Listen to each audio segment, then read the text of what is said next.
Assalamu alaikum rahmatullahi wa barakatuhu. Ko hatan laaɓa e moɗon jinmi ko watte fe ko yo laaɓ ko laaɓi ko ɓuri laabde. Ay ɗo ko temet tati, ay ɗo ko capanɗe jeegom, fof ko sino woni ɗon. Mo dow o woni hirnange, mo les o woni funnange. Ay kamɓe sin jorɗo funnange ko capanɗe jeegom, to bange hirnange sino temet tati. Ngara ɗo ay sintoyɗo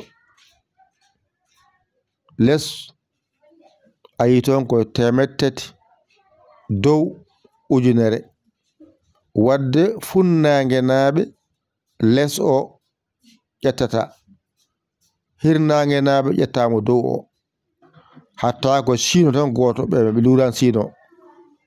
Ngara ɗo saridu ko funnange e hirnange woodi, mo dow o ko hirnange, mo les o funnange, wadde capanɗe jeenayi woni funnange, capanɗe jeenayi woni funnange, capanɗe jeegom woni hirnange. Ay sarido de luurani ko limor nde luuri. So gasi ngara ɗo ɗone ko daridu, ay daridu luurani ko limor nde luuri. Funnange naaɓe daridu temedde jeetati, hirnange daridu capanɗe jeenayi. Ayde ngara ɗo zakoyngal luurani ko limor nde luuri. Funnange naaɓe zakoyngal temedde jeenayi, temedde jeenayi, hirnange naaɓe zakoyngal ko temedde jeetati. Ay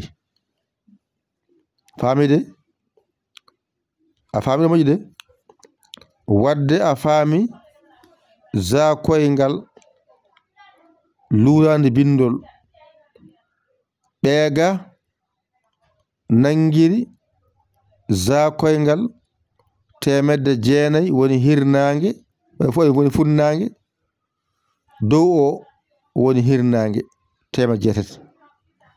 ɗone gayni o luurani ko limore nde luuri. Funnange naaɓe gaynu ujunere, hirnange naaɓe gaynu temedde jeenayi.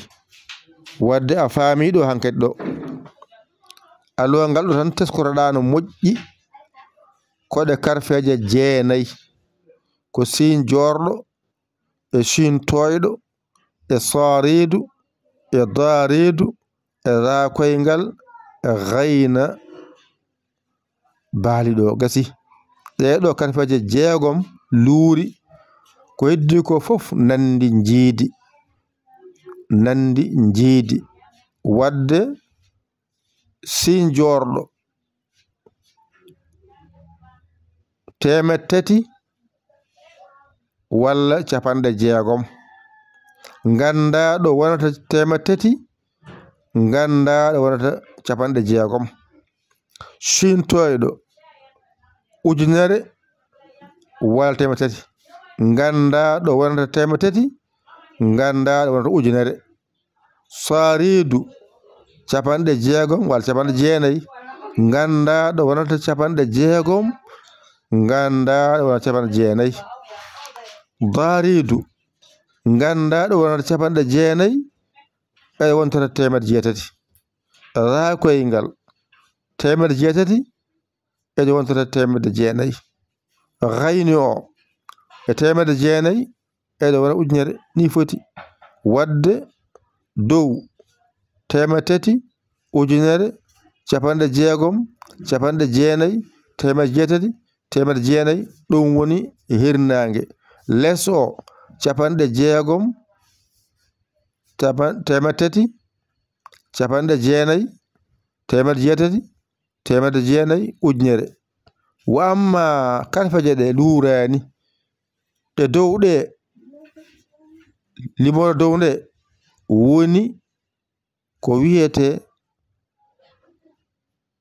hirnange e lesɗe limoje ɗe woni funnange an andi kala Allah on ƴeƴƴoto janguɗa mbawɗa ene sella gollorede kala hen ngal gollortoɗa jaɓata noon jiiɓodirede jaɓata noon jiiɓodirede ƴette kuɗi mon e karneji mon mbañotoɗon ɗum jangon ɗum teske mon wona hen mbawon serdude ko wiyete limore funnange e ko wiyete limore hirnange kala hen mo janguɗa mbawɗa sala ko heeƴi sali tan ko jiiɓodirede nde on paami ɗon ko musidɗo mon guiɗe mon saabu Allah Yaya Lekol Sénégal alhamdulillah alamin a saggi noon a famani taw a rokka yamirore ngara mbaɗa 00221 77 906 14 81